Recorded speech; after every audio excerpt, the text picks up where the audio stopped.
ఇటీవల అమెరికాలో వీసాల రద్దు లేదా student and exchange visitor information system రికార్డుల నుండి తొలగింపునకు గురైన అంతర్జాతీయ విద్యార్థుల్లో దాదాపు 50% మంది భారతీయులేనని అమెరికన్ ఇమిగ్రేషన్ లాయర్స్ అసోసియేషన్ వెల్లడించింది.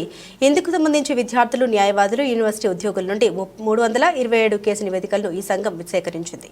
ఈ అంతర్జాతీయ విద్యార్థుల్లో సగం మంది భారతదేశానికి చెందినవారు కాగా 14% మంది చైనా విద్యార్థులని ఏఐఎల్ఏ తెలిపింది. మిగిలిన విద్యార్థులు ప్రధానంగా దక్షిణ కొరియా, నేపాల్, బంగ్లాదేశ్కు చెందిన వారిని గురువారం వెల్లడించింది.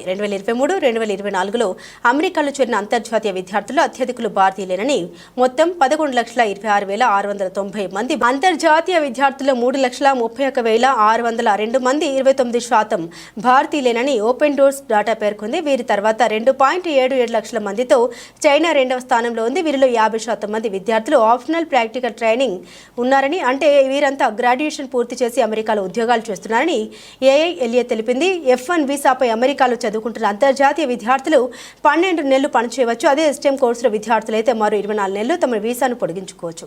సెవిస్ రికార్డు నుండి తొలగింపులకు గురైన ఓపీటీ విద్యార్థులు వెంటనే ఉద్యోగాలు చేసేందుకు వీల్లేదని, ప్రస్తుతం చదివే విద్యార్థులతో పోలిస్తే ఓపీటీ కింద ఉద్యోగాలు చేస్తున్న వారు తమ పాత హోదా పొందడం దుర్లభమని ఏఐఎల్ఏ తెలిపింది. 2023-2024 3.32 లక్షల మంది భారతీయ విద్యార్థులు ఉండగా వీరిలో 2023-2024లో 3.32 లక్షల మంది భారతీయ విద్యార్థులు ఉండగా వీరిలో 97,566 మంది విద్యార్థులు ఓపీటీలో ఉన్నారని ఏఐఎల్ఏ పేర్కొంది.